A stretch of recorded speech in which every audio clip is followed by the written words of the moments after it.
Hey everybody, welcome to the Crazy Creative Podcast. This is Steve Raboin, and I have a special guest with me, Matt Bessette, who is a pro MMA fighter, because why the fuck not? You have a chance to interview a pro fighter, you do it. What's up, man? How you doing? What's up, man? Thank you for having me. I appreciate it. Thanks for coming on. I know you're super, super busy. You probably have a ton of stuff you got to do for your fight on Friday, correct? Yeah, the fight's Friday. Usually 7 days are my day off, though, so this is probably a perfect time. Good. I know, you're probably cutting weight and getting ready for that. So yeah, that sucks. It gets easier, but mentally, but sure, it still fucking sucks, man. Yeah, I used to wrestle, and then I got into bodybuilding, so I know all about cutting weight. When wrestling in high school, what did you walk around at?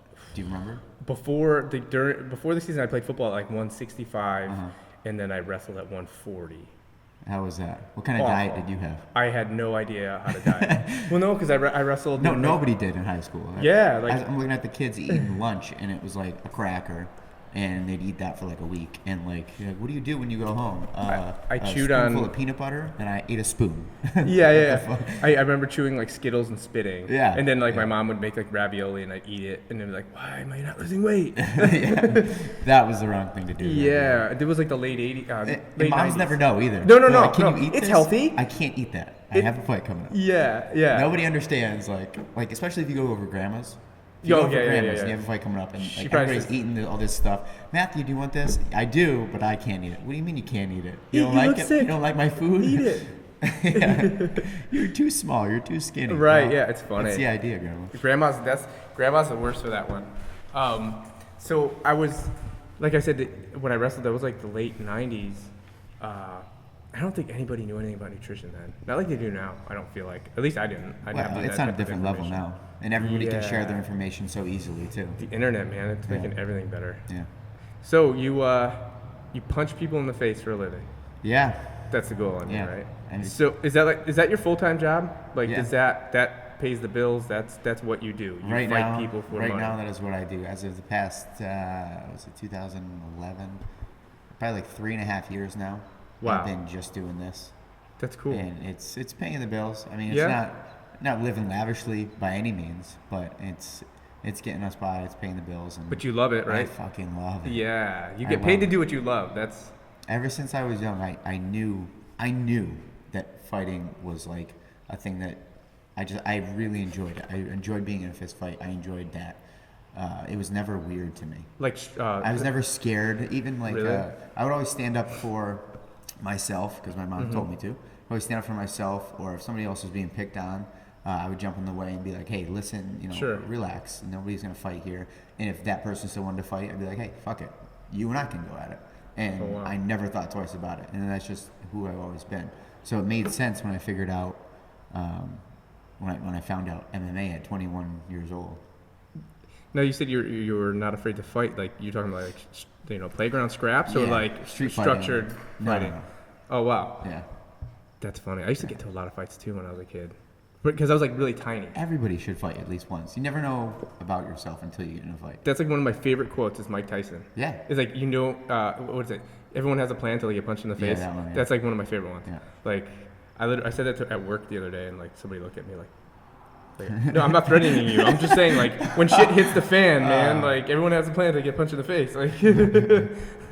No, Barb, I'm not threatening you. Yeah, right. It was some senior vice president. He was looked at me are you threatening me? Punch me in the face. No, I just thought it was a cool quote.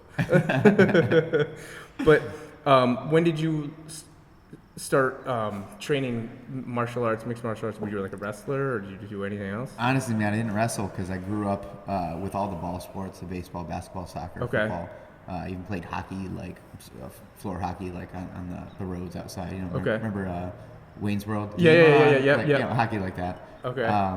And I grew up playing all those, so basketball conflicted with wrestling because they were winter sports. Yep. So I had all of my best friends that were a grade below me, and a couple in my grade too. They all wrestled, and I was always like, oh, that looks really cool. And I would go and watch them and support them, but I still loved basketball at the time, and it was almost why give up something that I've played my whole life, right, in order to start this as a junior or a senior, sure, and might maybe not be all that good, but everybody was like, Matt, you should wrestle. And I was like, nah, I play basketball. And then as soon as I'm done with high school, I was like, what's this wrestling stuff? Yeah, now I should get into that. Right.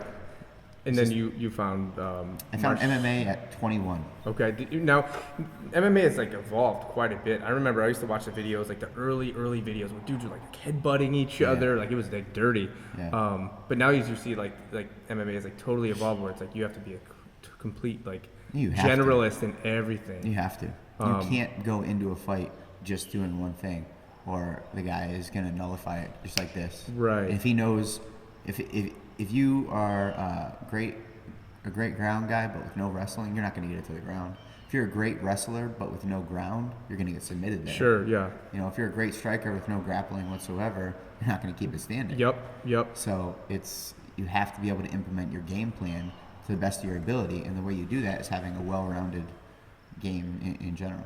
Now, did you start doing MMA specifically, like everything, or did you go into like a specific genre, like Muay Thai or? Yeah, I went right into MMA. Jiu-jitsu? It was wow, okay. Yeah, we saw it on TV. It was actually like old UFC videos. Yep. And the following week, we signed up to this hole-in-the-wall place in Vernon, Connecticut. And what place? It was called Hidden Dragon Karate. So they taught karate, but like once a week for an hour or two or something like that. There was an MMA class in the back. Taught by a guy's name's Sandor Binkley. And okay. He's still a friend of mine too. Now he's a police officer. Okay. And it was taught by him once a week, and that was that. I just started getting better and better, and then I was like, we should go somewhere else and really learn even more. And then we went to Kip Kolar's house. Kip is the owner of NAGA, which is North American Grappling Association, the biggest grappling tournaments in the world. And we started going over there. And the very first day that I went to Kip's house, I said, hey, Kip, I'm Matt. Hey, I want to fight. I was like, okay, I'll get you a fight. You ever fight before? What's your background? I'm like, no, I've never fought. I was like, okay, I'll get you a fight. And he got me a fight a few weeks later, and I was fighting probably with like 2 or 3 months of training. Wow. Yeah. Like a sanctioned, promoted type of fight? Yep, a sanctioned fight in New Hampshire, professional. Wow. Yeah, I was going to ask you, like, how does that even happen? Like, how does somebody get to, coming to like where we are now, just messing around, to actually fighting on a stage, like in front of people? Is that a pretty long progression, or is that? It seems like that happens pretty quickly. It was just like you talk to the promoter, and then they put you in the cage, and like that's literally how it was. But and they didn't have to know anything about you. They're like, sure, I'll throw anybody in there and see what happens. As long as they showed up, and the promoter made money off you. So there must have been some pretty bad fights then. Like some guy got annihilated. Yeah, real bad. There were people that would gas in 10 seconds, right, and then be carted off in a wheelchair or a gurney, or just fucked up.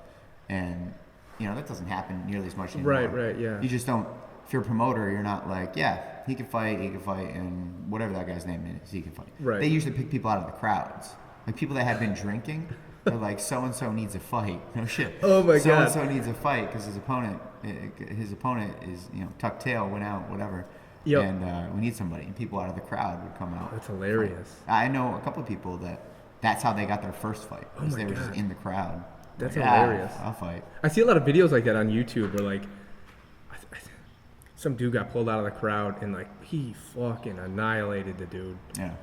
It's like some Russian video or something. Russians. Yeah, you see them all the time. Russians are nuts, man. Love it. That's so funny. So you grew up in Stafford, correct? Yep. Yeah, I grew up in similar Ellington, so like that neck of the woods. We hated Ellington. I know. Did Pee-wee you hate football. Stafford? I did. Well, we hated everybody, like Talland and Stafford equally, probably, in football, anyways. Ellington was like the rich Stafford. Yeah, I guess. Yeah. Now it's funny. I go back there now. It's like kind of like a shit kicker town. I'm like, what the hell happened to this place? It smells like shit too. Yeah. I can't drive through Smellington without wanting to fucking just slit my wrist. Dude, when I turned 18, I joined the Marine Corps, and I fucking left that town, and I never went back. Dude, is it because of the shit? It's the shit, and it's just like that whole like shit kicker mentality. It's weird. You like drive through there, you're like, where the hell am I? Am I like down south all of a sudden? Like all these dudes wearing like driving these big old shit kicker trucks with like Confederate flags on them. Like, yo, we're in Connecticut. Move to Ellington. It's a great town. Yeah, what the hell? It's funny when we're at CrossFit Hartford and Underdog Brazilian Jiu-Jitsu right now. Brazilian. Yeah. What did I say? Brazilian, like Sorry. it's a number. Too much coffee. I can count to a Brazilian. I'm not a smart man. The Brazilians are like, porra! That means, translated loosely means fuck cum. I don't know. Wow. Where would you use that statement? Like, I think it's like, I just want to fight, porra. I think that might make sense. I don't. Like, fuck it? Maybe, I don't know. I hear it a lot. I don't use it unless I don't know what I'm talking about. That's usually when I use it. But anyways, yeah, we're here. And I remember when I first came in here to actually lift some weights with Kevin, and I think you and Nate and Josh were working out. And I was like, those are the three guys I don't want to mess with. I can tell, like, we got the bent nose and the cauliflower ear. I'm like, yeah, those guys will fucking destroy me out of nowhere. Those guys are beasts too. Yeah. Those guys are beasts. It's funny because I remember when I was a kid, I told my dad I wanted to be a fighter, and he's like, you like your nose? Because that thing's going to be gone instantly. Yeah, mine used to be like this. Like if you look at it like that. Yeah. Like that. Now it's got so much cartilage in there that's just scar tissue. Really? It's done. Yeah. I can't breathe out this side without doing that. So it's all messed up. That's fun. Yeah. I gotta stick a wet Q-tip up there and loosen things around. It's bad. No, how about the cauliflower? Because we used to wear headgear in wrestling. Like, Is that like, it looks like a catcher's mitt now, right? Yeah. Is your shit pretty bad? Yeah. Oh, man. Well, that's the left ear. You're not coming back from that, huh? And then that's the right ear right there. Oof. Yeah. Does it hurt anymore, or is it just like, No. It's like a catcher's mitt? Yeah. It's actually protects my head a little bit because it's harder. So if I were to get hit, I don't feel it on my head. Oh, weird. Because it kind of protects it. It's nice and solid. Ooh.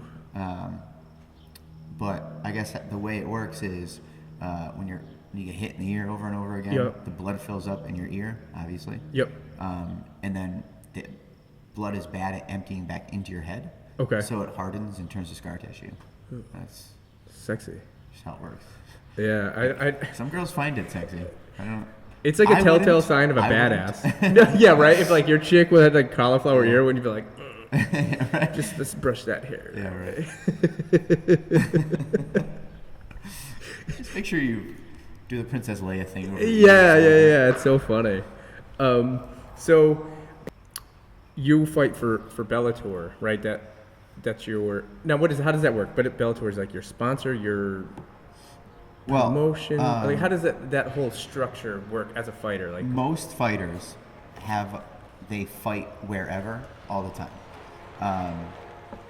Bellator had me on a 2-year contract. Okay. That actually expired, so I'm not strictly with Bellator right now. My next fight is for CES MMA. Okay. And that's a Rhode Island-based New England promotion, and they're huge. They're outstanding. Okay.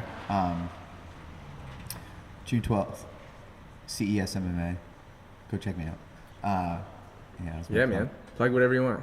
Go nuts. So Bellator had me for 2 years, and I fought, I think, 3 times, I think, under that. No.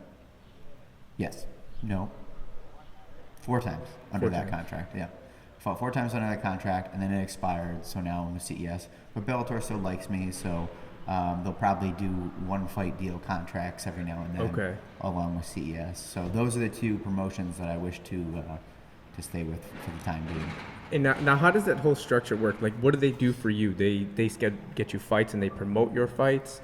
But like, what else do they kind of do? Like, what do they do for you? Well, my manager talks to the promotion, matchmaker of that promotion, which we'll use CES MMA. Okay.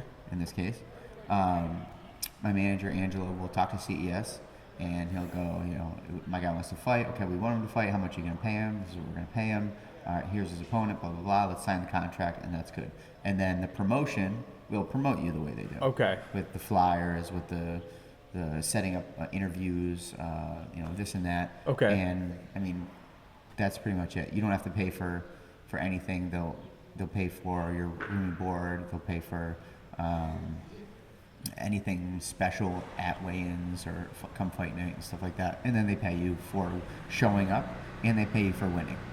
Okay. Now, when you sign that contract, are you obligated to do anything other than fight? Are you obligated to do those interviews and other things? Yep. They don't do anything crazy. Okay. But I had a ton of interviews. Ed Cap works for CES MMA, and he was going, this guy from MMA Junkie wants to call you. This guy from MMA Mania is going to call you on such and such a day. Okay. And I was like, okay, well, just setting up the interviews, and like that's that. I just need to be available. Gotcha. For the interview. So you're not prevented from doing anything else outside of that, or does it have to be through them? No. Oh, no. That's cool. Yeah, because I just contacted you because. Oh, by the way, we can't do this. Yeah. Shit. That's what your next Shut it question down. is. Am I fucked? Yeah, right. No, I didn't know how it works, like, because your promotions look cool. I see the flyers that are put up here, and like you have the web pages up, and like your uniforms are always badass. Yeah. Like, do they front that stuff, or does that come out of your pocket? Like, no, they pay for all that stuff. The Mangler shirts and stuff like that. I have sponsors. Okay, cool. And my sponsor, Badass Incorporated, he always my cousin Ben McCartney will create the logo, the design that'll go on that shirt, and then we'll send it over to Badass, and he'll go, all right, cool, and then he'll make it his way and like put the sponsors on the back and nice. Do the colors and this and that. Yeah, I was going to ask you that because you can get sponsors outside of the promotion to like pay for stuff, right? Yeah, that's cool. Yeah. So you have anybody else sponsoring you besides Badass? Or? Yeah, I have a ton. I have a ton of them actually. Really? Okay, cool. I'd have to get out my phone and listen. Oh, gotcha.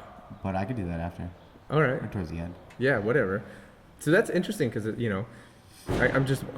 To me, I was thinking about this interview. I was like, well, how do you make money from fighting, really, other than, the actual fight, getting paid to show up or getting paid, if you win, like, how else does that even work? Like, but if you get sponsors, that's pretty badass, man. Yeah, the sponsors help quite a bit for, like, the diet is king leading up to a fight. Yep.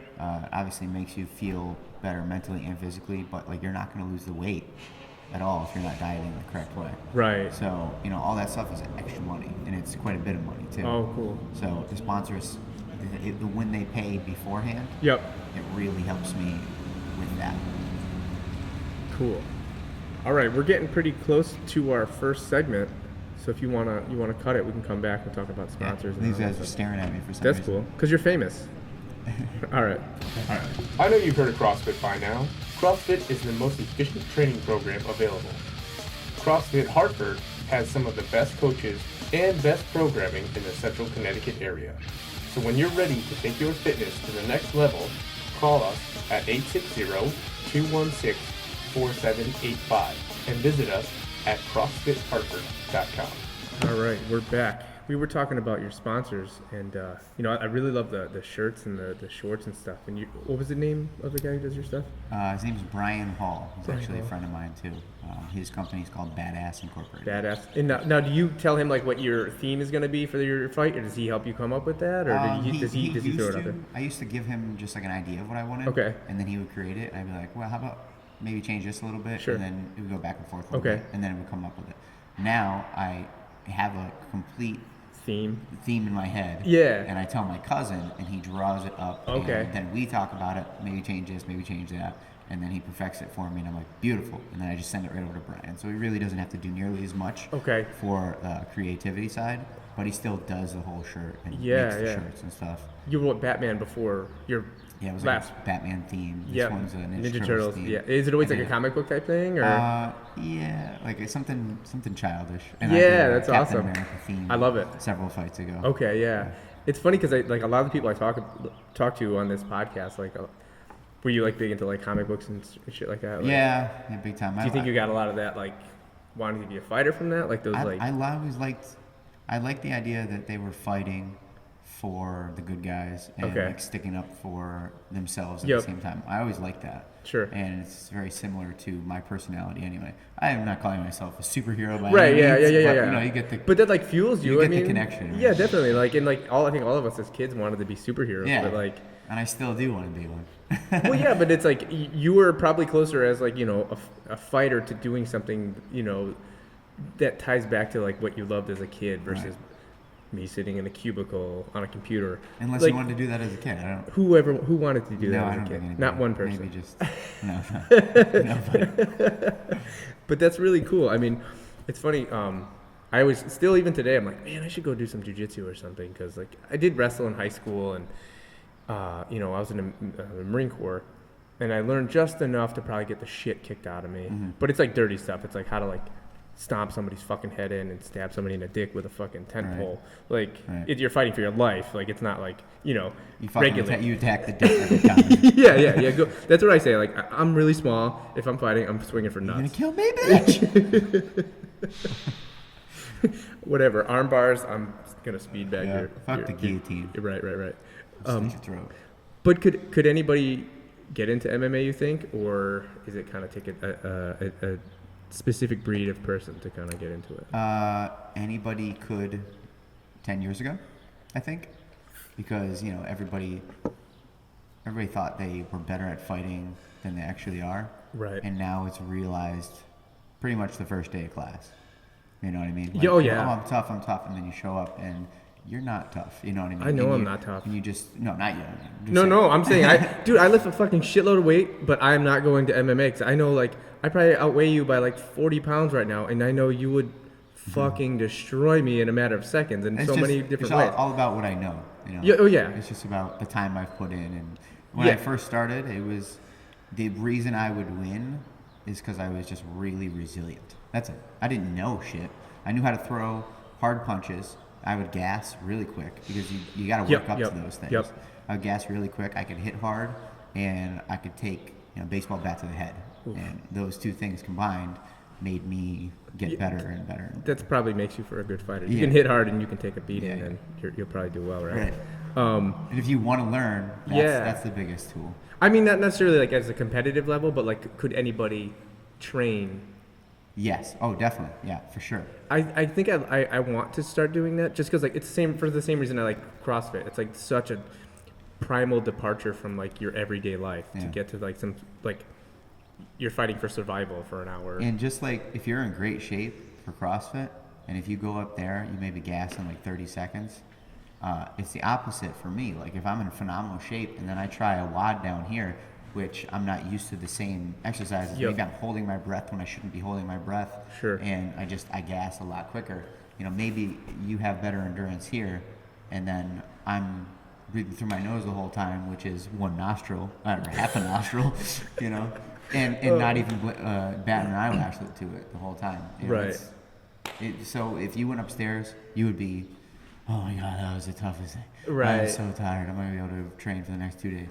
And that's usually what happens, but like everybody comes back. Yeah, it's a lot of fun. Is it like therapeutic for you? Yeah. Like how many times it's my drug. It is. It's my drug. How many times like I'll be at work and be like, I would love to like go fucking punch somebody in the face right now. Yeah. Like, but you get to do that all the time. I can imagine like, well, I'm not angry. Yeah. People I'm all punched out. I'm good. People used to like, I gotta go hit the bag. Get some stress out. Now I get to hit a moving bag. Right. That's it. Yeah. Man, I should try this out. I probably get the shit kicked out of me. I remember I tried like right out of high school. These guys were doing jiu-jitsu up in Manchester at it used to be Big Body Fit behind the Big Y there, and this guy was like, "Oh, you want to do jiu-jitsu?" And I was like, "All right." And I was like wrestling with him, and you protect your back as a wrestler, like not putting your back down. So like I was fighting it, and he kept fucking me up so bad. Just taking your back and choking you. He kept just doing arm bars and stuff like that. Okay. Like I was always pretty strong, but my air was awful. Like my gas. That coupled with the idea that you don't know what's being attacked. If you're just a wrestler, you leave shit out there. You leave your neck out there. You leave your arms out there. Because that's how wrestling is. Like you're constantly like fighting back. Where like jiu-jitsu, like you kind of want to be in that position, correct? Yep. See, I don't really know much about fighting. I know like if I go with a newer wrestler, especially if they're around my weight, even like within 20 pounds of me, it's like I know right away what they're gonna give me and what they do give me, and it's like, all right, shake hands, ready to go. They're tapping right away. Yeah. It's just because they can't help but give you those things. Yep. Gotcha. So now, so you're 14-6-0. Yep. That's your record. Yep. How long how is your mind in it? I feel like physically a lot of times when I do, it's probably just experience, but when I try to compete in anything, like my mental state just goes bullshit. Like, it's hard to stay level-headed? Like, it was like that the first several fights. Yeah. My first 2 fights, it was like putting on blinders. Right. Yep. Like you get to that see, like all you see is like super tunnel vision. Yep. And you can't help it. I never wrestled growing up, so that was my very first one-on-one competition.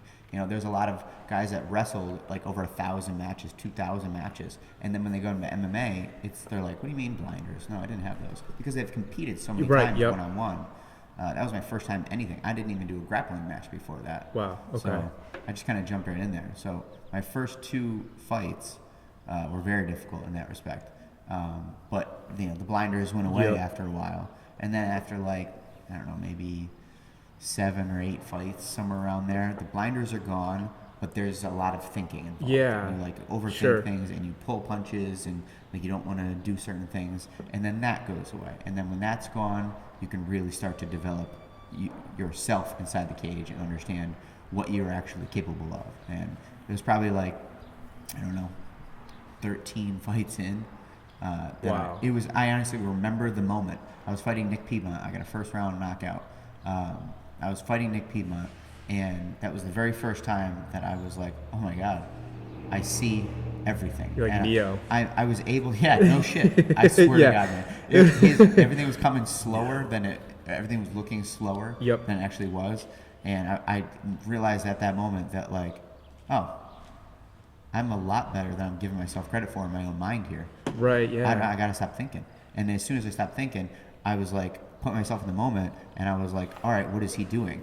He keeps on throwing a lead hook and lifting up his head every single time I come forward. So every time that I would come forward, his head would come back, and he'd go to throw a check hook, which means if I throw a feint and he goes like this, then I can throw an overhand right and land it. Oh. And I shit you not, I thought about that, and then 5 seconds later, I landed it and knocked him out. That's awesome that you could analyze that, think that, and implement it on the fly. That's badass. Because I was going to ask you. It took a while. Though. Sure. Like, how long did you think it took you to be able to do that?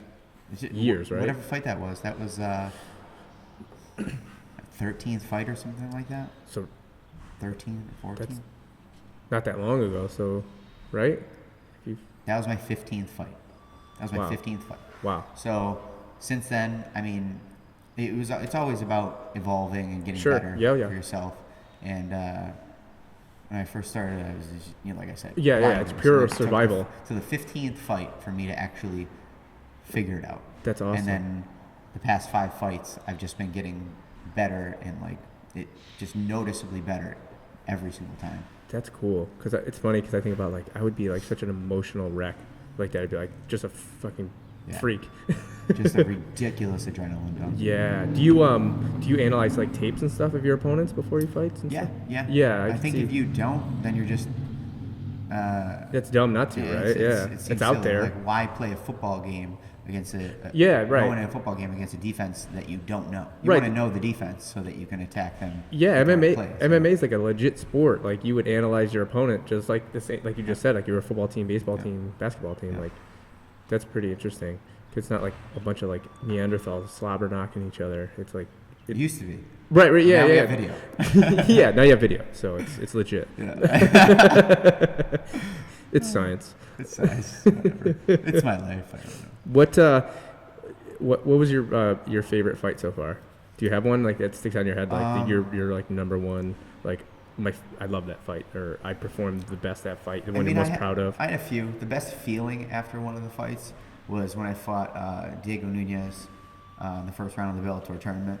I knew I was a huge underdog on paper, but I kept telling myself like everything that he does is nothing that it's going to surprise me. And the only way that he would win is if he snuck out a decision. And I ended up sneaking out a decision on him. So it turned out it was a really close fight. Okay. It was back and forth the whole time. He dropped me with a flying knee in the first round. I dropped him with an overhand right in the second round. And I wobbled him, or maybe not wobbled him, but I shook him a few times with some head kicks. Okay. And it was a fantastic fight. And I have video on my phone anytime I just want to feel inspired from the crowd, the reaction, like the crowd's viewpoint. Yep. Of the announcing the winner.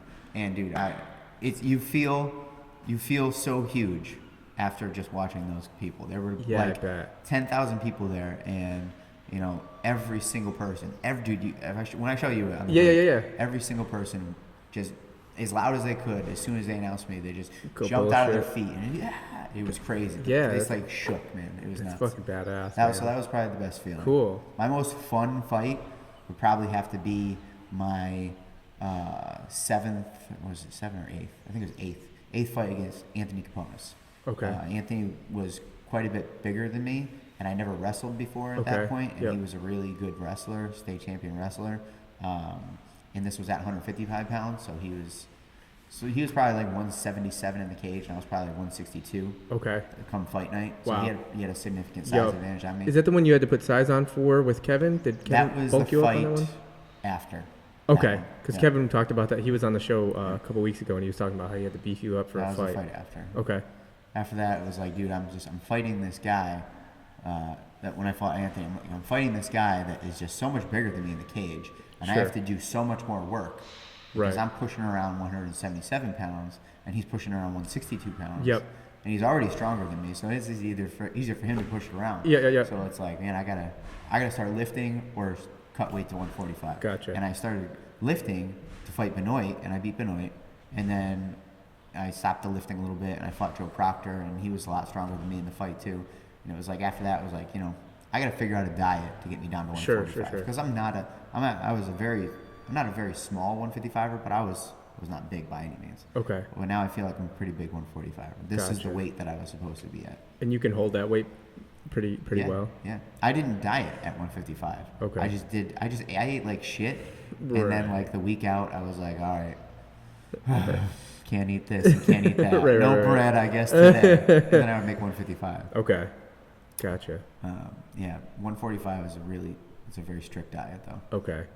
Do you find it's harder to stay at 145 as you go on, or is it about the same every time? I mean, I'm only 30, so I'm still in that, and I've always felt much younger than I am.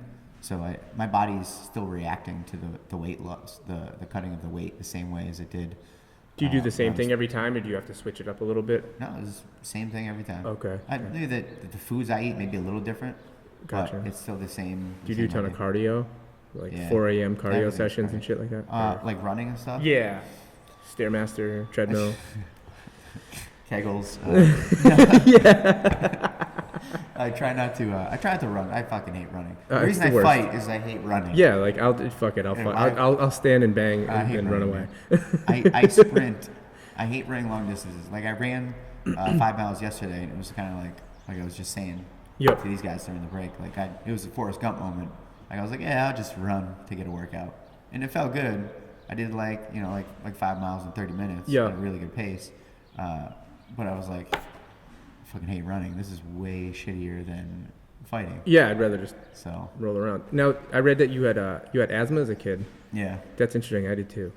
Yeah. It went away when I joined the Marine Corps. Just went away. Yeah. I had it. It was like sports-induced asthma. Really? Like I didn't get it just walking around or anything like that. Same here. It's very weird. I used to get real bad like in the fall during football, and then real bad in like the spring during baseball. So like I sucked at all sports. I wonder if it was just like bad allergies or something like that. For me, I don't know, because it just goes away. I didn't know asthma could do that. When did yours go away? I don't remember the age. Maybe like right around teenage years. Yeah, mine went away when I joined the Marine Corps, moved out of my house, and then like went to basic training, lost a shitload of weight, and started like eating well, not eating like shit. Maybe you're like allergic to. Are you allergic to gluten or? I don't know. I eat bread now, something once in a while. I think maybe my house was moldy that I grew up in. Maybe. That probably was maybe fucking me up. I'm allergic to 22 of the possible 27 inhalants. Really? In the air. Yeah. It's funny because when I went shopping for my house, like way back in like 2009, we walked into houses. If there was mold in the house, I could know it within like 3 steps, and I was like, nope, I'm out. My chest would be like, and like my throat would start itching like instantly. Damn. So I was like, I'm out of here. Can't do it. But now I'm like fine. But like I feel like I have like calcified lungs, and I still can't run now because of it. I don't know. Maybe I'm just a fat guy. I think it's a fat thing. I like to blame the asthma. Blame it on the asthma. Yeah. Now you also were sick as a kid too, right? Yeah. Is that something you want to talk about, or like I've seen it like in your other interviews? I talk about it because people ask about it, but I'd never be the person to, bring it up ever. But I had leukemia when I was 3 years old. I was diagnosed with leukemia, and I was in and out of the hospital for a few years. I lost it completely at 11 years old. And you've been... Yeah, I've been cancer-free since 11. Wow, that's awesome. Yeah. That's cool. And does that like fuel you, you think? Is it something you've forgotten about, or is that something you think about a lot when like... I have dreams every now and then. Yeah. Yep. I have dreams that I'm still on the bed. Oh, wow. And my mom's right there with me. My dad's on the other side. And, my mom's holding my hand, and they're about to give me a spinal tap. It sucked. Yeah. That sucked a lot. I bet. Spinal taps at 3 years old. Like I was saying in different interviews, like the scariest shit alive, man. This fucking needle like this going into your spine. Like, that's crazy to remember that. Yeah. Oh, yeah. Definitely. And do you think that that fuels you to keep going, like whenever you're kind of like not wanting to do what you're doing? I don't think about that when I'm like, oh, I got to keep going. I think about keeping going. Okay. But I think that molded me into the person that I am today. Sure. Ever since I was young, my mom was, at bedside telling me like how you feel, honey? Like, oh, I feel sick. Mm-hmm. She's like, you're gonna feel better later on. I bet you. You're gonna feel better tomorrow. Tomorrow's a new day. Blah, blah. Yeah. Always staying positive. And like that, right. That's the mindset that I have because she instilled those things when I was at my worst. Right. That's awesome. And it was always thinking positive even at your worst. And why think any other way? Right. Yep. All you're doing at that point is just self-destructive. Definitely. That's an awesome thought. We're going to have to take a break, and we can continue with that. Yeah. Okay, cool. All right. If you are a designer or want to become a designer, check out the Hartford Adobe User Group. The group meets once a month to discuss Adobe products like Photoshop, Dreamweaver, Flash, Illustrator, and Business Catalyst. Our meetups are a great way to network with like-minded creative professionals to learn more about design and development. All levels are welcome. If you want to learn more about the meetups, visit www.meetup.com/Hartford Adobe. All right, we're back. And we were talking about, positive thinking and positive thoughts, and how your mom kind of instilled that in you. And do you think that's got to help with your fighting? I mean, if you get into a negative mental state, you're going to second guess everything, and it just spirals downward. Yeah, you're not going to be able to get out. Whatever hold you're in. That's why I like jiu-jitsu a lot, because jiu-jitsu represents life. If you are stuck in a position and you can't get out, and you think you can't get out, you're not going to get out. Right. You're not going to try to find a way out. You're going to sit in that position until you're choked unconscious. Sure. Or, your arm's broken or whatever. Yep. In real life, if you stay in the same spot and you're in a bad spot, you're not going to get out. You're going to be in that position until shit gets really bad. Yeah. So you need to find a way out. You need to figure it out by yourself. And that's why I love jiu-jitsu. You're tired. You're beat up. Maybe the other person's fresh. Or maybe they're way better than you. You still have to think through it in the worst possible position and figure a way out. That's awesome. That's like an awesome analogy. Yeah. It's funny because I don't know, myself, I've been practicing this positive self-thought with myself. There's this app called 5 Minute Journal where you wake up and you document 3 things you're thankful for, grateful for, 3 awesome things you want to do today. Yeah. And then you end your day with that, 3 things that were awesome that happened, nice. blah, blah, blah, blah, blah. But I started doing that a couple months ago, and I noticed my outlook on life on any given moment has totally changed from you wake up and before you go to bed, all you're thinking about is positive thoughts. Yep. That's good. And it went from being oh, fuck me, I'm all stressed out to I should do this. And like you said, maybe I'm not trying to figure out a way out of a jiu-jitsu hold, but I'm thinking of creative ways out of my life, right. Creative things for me in my profession. Yeah, whatever's going to make you, who's going to mold you into that person that's always thinking positive, stick with that. Yeah. Jiu-jitsu and martial arts, that's what gets me. I've always been positive, but yep. I'm on another level now. I never think negatively. That's awesome. Unless it's monetarily where you have to think. Yep. Rationally. But I think you have to be at that level that you're at. Yeah.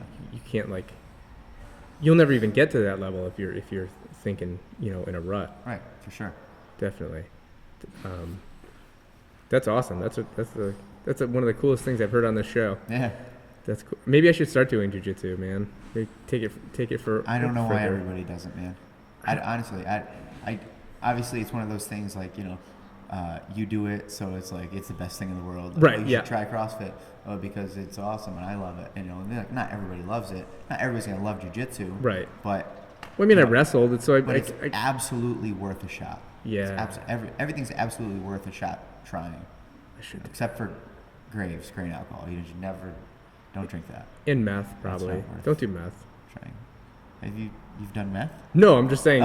You probably shouldn't try it. Well, I'm just guessing. It's probably not a good idea. We don't know that though. All right. On the next show, Matt and I will be smoking methamphetamines, and we'll let you know how it turns out. That'll be June 13th. Though. I don't want to pop positive. Gotcha. They do a lot of testing for your fights. I think they're random. Random. Okay. UFC, because the UFC, the promotion has to pay for them. Okay. So, at least to my knowledge. So the UFC's got a lot of money; they'll pay for them. Bellator pays for them every now and then. Okay. But in the 7 fights I have for Bellator, I only got tested 1 time. Okay. So do you think there's a lot of guys that are like jacked up? Yeah. Gotcha. And now, explain the levels. Like, the UFC is like the fucking NFL of MMA, right? Yeah.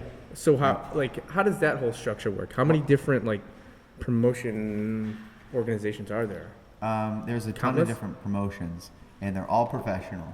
Well, they're not all professional, but all the professional ones, you can just kind of like find them, search them out yourself, and have your manager talk to them and have fun 1-fight deals for all of them.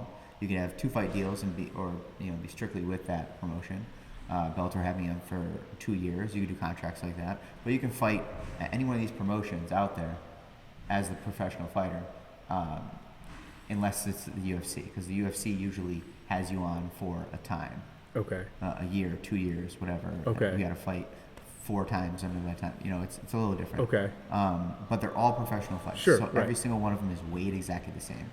As far as like UFC has a lot of pull, where like people will fight for less money for the UFC if it just means they get to fight for the UFC. Okay. It's just do they have better fighters, you think, or is it just they generally have? They probably have like 95% of the best fighters in the world. Okay. The other 5% are in your Bellator, World Series of Fighting, and now a fighter would take a cut to fight for the UFC because it's UFC. Like there's a lot of opportunity. Okay, like outside of. And if you get I have 2 fights of the year in New England back to back. I'm exciting, and the fights that I'm in are super exciting. I know they're always awesome matchups. People love watching me fight. If one of those fights were in the UFC, I would have got a $50,000 or $60,000 bonus at the time. Oh, you wow. get a fight of the night, $60,000 bonus. Holy shit! So it's like for one night. For one night, dude. One night. That's like fucking badass. Anthony Capone's fight got fight of the year. And then the following year, I fought Joe Proctor, and that one got fight of the year. Wow. And Joe Proctor's in the UFC now.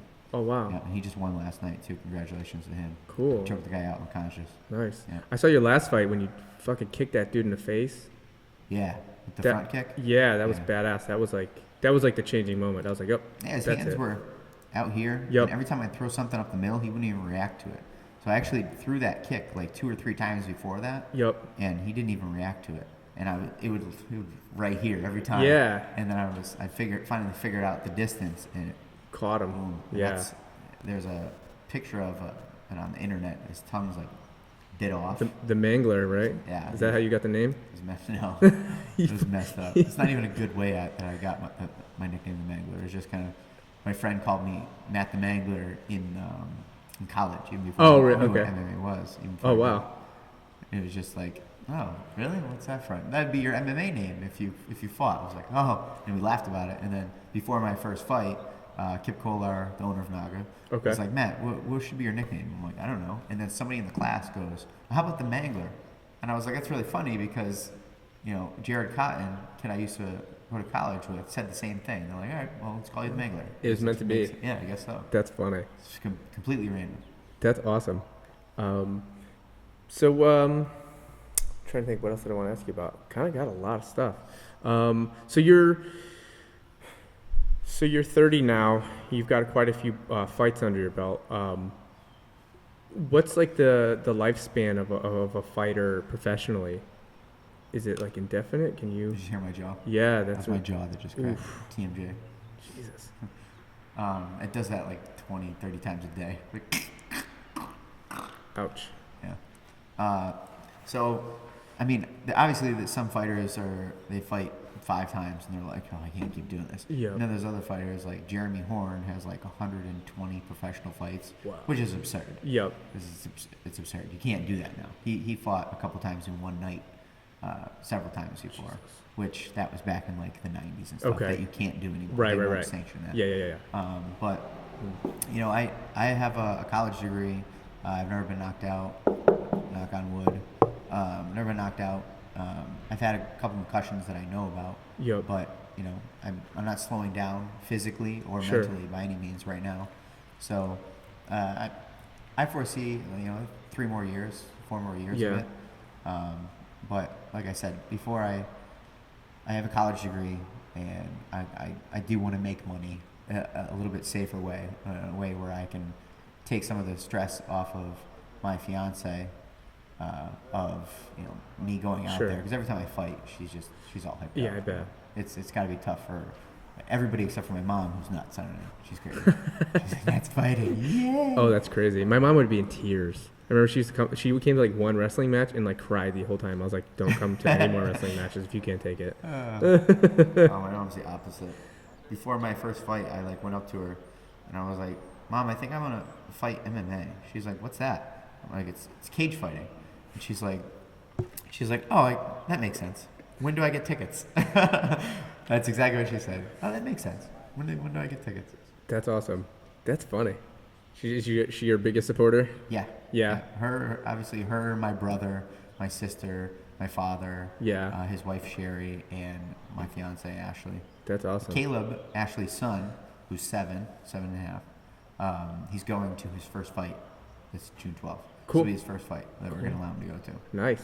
Yeah, I was skeptical for the longest time. Sure. But Ashley said it's probably about time that he goes. Cool. Hopefully he's not freaked out. Yeah. Right. How old is he? 7 and a half. Oh, okay. It's not that bad. But he still doesn't really understand. I think he might get what I do. Yep. But I don't know if like shit will get real when he finally sees what I do. When I'm in a fist fight and there's blood back and forth and hey, what's going on with Matthew? Do they have MMA for kids now? Yes. Like kids, you sign up kids for T-ball. Do they have like MMA for kids? They have MMA here, and it's taught by Johnny Lopez, who's a pro fighter. Crazy. Yeah. Huh. Yeah. I bet you that's so much better for kids than like football or something. Yeah, for sure. There is some sparring, not here. We don't hit in the face for kids, but like there's places in Springfield where you can put headgear on, big gloves, shin guards, and they'll go at it. And like, how hard can a kid hit? It's like right. this. Yeah. But like their little marshmallow fists. Yeah, right. But I'm gonna sign my son up for that. Yeah, but most of the stuff here is just it's grappling. Okay. And which is incredible. Yeah. My kids are little. They'll be tiny. I'm not signing them up for football. Like all my cousins are like 6'5", 270. They were all like starting linemen for UConn. So like, my dad thought we were gonna be these monsters and had us like playing football forever. And then like 5'6". That's it. Just stop growing at 5'6", 150. That's it, man. Like, you know what? My kids are gonna do like gymnastics, maybe some MMA. That might be cool. MMA, there's weight divisions. Yeah. So you don't have to go against the 6'6" guy that's 350. Oof. I've sparred with a few of them before. They hit harder than the guys my size. I bet. Yeah, dude. When that long ass arm unloads, Jesus Christ. Those are the times that you're thankful for having good head movement or being able to roll with the punches. Yeah. Because if you just sit there like this, that power transfer is going through your entire body. Yeah, definitely. Oh God. And you're not going to remember any of it because you're going to be on the floor. Yep. You're dead. Your head knocked off your fucking By the way, shoulder. let's show these people what it looks like to be unconscious. I'm going to choke you out right now. Okay. Please don't hurt me. Okay. Sounds like fun. It just got weird. Yeah. I woke up in a ditch with no clothes on. I don't know what the fuck happened. I was only out for 7 seconds, but somehow I found myself across the in state. the dumpster. know what he did. I have new clothes on. They're really nice, though. I like this shirt. This is Matt the Mangler. Did he give me his clothes? Yeah. Where's he? But is like your dream to get into the UFC, you think? Or Yeah. That'd be awesome. I think it's super realistic, too. I mean, yeah. Unfortunately, it's about who you know. Like, they're not going to look at me, a guy from this little place in Connecticut. Like, Connecticut's not a hotbed for MMA. Okay. At least not yet. Not until I become a coach. Then it's going to have a ton of fucking awesome fighters. But it's not a hotbed for MMA, so they generally don't look over here. They'll look in the Northeast, but they look at the Northeast as a whole rather than Connecticut. Right. You looking at Jersey, New York, all that. Yeah, and all of them together. Right, yeah. And, I mean, at this point, I've got 20 fights. I've fought UFC veterans. I've beat UFC veterans. I've beat guys that were on The Ultimate Fighter. At this point, it's just like, what else do I do to let them know that you're missing out? Yep. You're missing out, man. I want to get some performance bonuses. Let's do this. Right. Let's do this. I want to fucking go out there and bang. Do you have to go be on the show or something? Like, I don't want to do that. I don't even know if they're going to do that anymore. I used to want to do it, but I don't know. For one, I don't want to walk around at 155 pounds for 6 weeks because I'm like 175 when I walk around and I fight at 145. I don't want to walk around 20 pounds less. That sucks. Yep. And at the same time, it's just like you have to fight every weekend. And I'm a guy that the way I fight is not conducive to being on a show and fighting every weekend. Right. Because I'm in absolute barn burners and something's hurt after. Yep. Like I had a small fracture in my arm after I fought Diego Nunes. Gotcha. And then 4 weeks later, I fought Daniel Weichel in the second round of the Bellator tournament with it still fractured. And, I would have had to do that the week after if it were on TV. Gotcha. And plus, it's like that show. Like, is that real? Like, how much of that is like not that the fights themselves, but then you got to put up with the bullshit of like that whole like show weird stuff. Like, this is like weird shit that you sign and like the contract. This is the part that I didn't like. Is like the contract apparently is very bad for the person that wins the show. Oh, okay. Yeah, it's like I don't even know. I don't know what the contract looks like, but I was told that I'm at a spot where I'm probably have a better chance of getting into the UFC without going on the show in the first place. Sure. Which sounds weird. Or even getting onto the show. I have a better chance of getting into the UFC with the way I am, or getting onto the show, just because you have to know somebody to get on the show. It's all fucking politics. Yeah, right. Political. Gotcha. That's weird, but I don't know. But those 5% that I was talking about, that are on that level outside the UFC, I'm absolutely with them. Awesome. I'm absolutely with them. It's That's just cool. Getting noticed to get to the UFC. Right. Yeah. Best of luck to you, man. Yeah. That's never been a goal of mine, but it's always been a goal since my first fight with Bellator. Okay. Since I was like, dude, I just beat a guy who's 12-1 who was supposed to fight in the UFC. I'm where I'm supposed to be. Let's do this. Let's make that a goal. Yeah. And then ever since then, I think past 10 fights, I've just really, really focused on the past 3.5 years. Been unemployed. Really, really focused on getting to that point. Yeah. I want to. That's a goal for me. If nobody was in the crowd, if nobody saw it, it would mean the world to me just to be in there. And it's got to be good for your confidence, knowing that you can bang with those dudes that are at that level, man. That's awesome. Yeah. And they realize as soon as they're in there, they're like, oh shit, I got to bang with this guy. Yep. He hits hard, and he's not going anywhere every time I hit him with the kitchen sink. Yeah. Why is he still coming forward? You're so frustrating. Go down. I used to always look out for like that quick like takedown when I wrestled. It was like if I didn't win in the first like 30 seconds, I wasn't winning. Did you gas? I gassed because I was like a rage monster, like a ball of like headlocks and like body slams and. So everything you did was like. Yeah. Just like I like hold my breath. And, like didn't know how to breathe correctly. And just like no. Just like smash the living fuck out of people. Well, if you try that in jiu-jitsu. Yeah, I'd get killed. Is that the win? Yeah, it's cool. You try that in jiu-jitsu, that's obviously the opposite of what you want to do. Right. Anytime you do like slamming or hard shit, like your leverage is figured out immediately by the other person. Gotcha. Who's just trying to play with your leverage the whole time. So It's more about control and finesse in jiu-jitsu. Yeah. And like the random explosion. I have no control. Yeah. I'm a loose cannon. It's learned.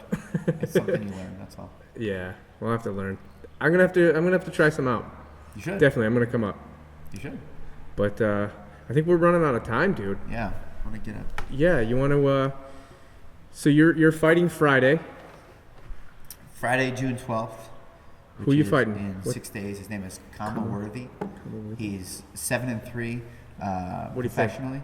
I think he's an animal. I think he's an animal. That's why I'm fighting. Be a tough fight? Yeah, for sure. He's a great striker. Okay. He's long. I don't know what his reach is, but it's significant. He's long. He's tall. But he lives and dies by the sword. He loves striking. Okay. And he's gonna die by the sword. Gotcha. That sounds awesome. Yep. Dude, you're a treasure trove of awesome shit. You've been saying this whole show. All right, so then we just said you're fighting Friday. You got a badass fight coming up. Anything you wanna shout out to? Any sponsors or anything? Yeah, I have a list of sponsors. Cool. Hit them up. I'm gonna name off right now. Do it. There's no way I'd be able to say all of them if I Okay. didn't have a list of them. I got Paul Ciato's PMR in New York and Connecticut. I got Rob Lucy Tattoo. I got my friends Eric Maurice at Wayland, Badass Incorporated, Tommy's Tattoo Convention, Tap Cancer Out. I've been with them for years. Underdog BJJ, which is the spot here. Soul Fighters BJJ, which is the jiu-jitsu that oversees Underdog. Okay. Phenomenal jiu-jitsu players.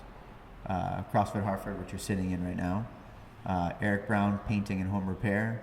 Myokwanchi Judo Club. Damage Control Mouth Guards. Cutting Edge Chiropractic, who's owned by Richard Cutting, Dr. Richard Cutting. I grew up with Rich. He's one of my best friends. 360 Federal Credit Union and Levi Brown's Mountain Laurel Landscaping. And cool. That's it. But that's it. I just named off like 15 but those are the people that help me out. Yep. You know? And, yeah, man. I think only 2 of them are new. I think, what is it? Tommy's Tattoo Convention and what's the other one? And Damage Control Mouth Guards. Those are only 2. Yeah, I saw your mouth guard, the Wu-Tang Matty Mang. That thing's badass. Yeah. You saw it? I don't have it with me. I'd show it. I was going to ask you about your 46-2. Are you a Tool fan? Come on. Yeah. Come on. I saw that and I was like, holy shit. That guy. I'm not that guy that gets like the tap out logo just because he likes MMA. Like, I love Tool, man. Tool is like my favorite band. I love Tool. They're fucking awesome. Like your favorite band, or they are? They are. They are. Yeah. Anything that Maynard does is fucking awesome. Yeah. You don't like Tool. You love Tool. Yeah. You either love Tool or you don't listen to rock. The last time they came around, I had like tickets. I was in like the 6th row. Oh, dude. Down in Mohegan. I'm never gonna be able to see them again now. It's never gonna get better than that. The light show that they put on, I was at Mohegan one too. I may have been at that one. This was the last time they came around here. When was that? It was a couple years ago now, 2-3 years ago. Yeah, it was at the previous one I'm thinking about. But the light show they did when they did Wings for Mary was fucking crazy. Yeah. I was like, if I was on acid right now, this would be sick. I know. But the people in front of me were like taking their clothes off, like making out, and like, they're gonna do it? Oh, it was so cool. I love it. The show was awesome. I've been to a few concerts live, and that one was just like different level. Yeah, they're awesome. They need to come back. They need to make another I know, man. It's been like, what, fucking 12 years or something? But you gotta... I love Puscifer, and I love all the Perfect stuff Circle that and Maynard stuff. does on the side. A Perfect Circle. I have a Perfect Circle tattoo right there. Oh, crazy. Too. Wow. I'm all hooked up with Maynard stuff. He's cool. Maynard just got his purple belt in Brazilian Jiu-Jitsu. And he just had his hip replaced, too. Yeah. Yeah, he's going to get his brown belt after that hip gets better. Yeah. I saw that online. But I think you got to get going, don't you? I do. Yes, so if somebody wants to hit you up, you have a website? Yes. Twitter is @ManglerBJJ. You can follow me there. I don't say very many exciting things. It's not that exciting. You should start tweeting the shit you say here, man. I fucking tweet badass. a bunch, but live by the sword, die by the sword. I will make you die by the sword. Fuck your sword. I'm gonna randomly tweet "fuck your sword" right after this. Do it. And then people are gonna look at the history and be like, "Oh, he actually tweeted it." Nobody's gonna like it. I'll like it. Somebody's gonna retweet it and be like, "I don't know what that means." Yeah. That's the Twitter, and then Matty Mangler is my Instagram. Got some good stuff on there. Okay. Then you can follow Matt Bessette on Facebook, and if I'm at like the cap for friends, so there's also Matt the Mangler Bessette page that you can follow too. And do you have a website or anything? MattBessette.net. Okay, yep. MattBessette.net. Yep. Cool. Well, this was an awesome episode. Thank you so much for coming on. Yeah. I really appreciate it. No problem, is badass. Hell yeah. So stay tuned for the next one. Thanks, buddy. Fuck your sword.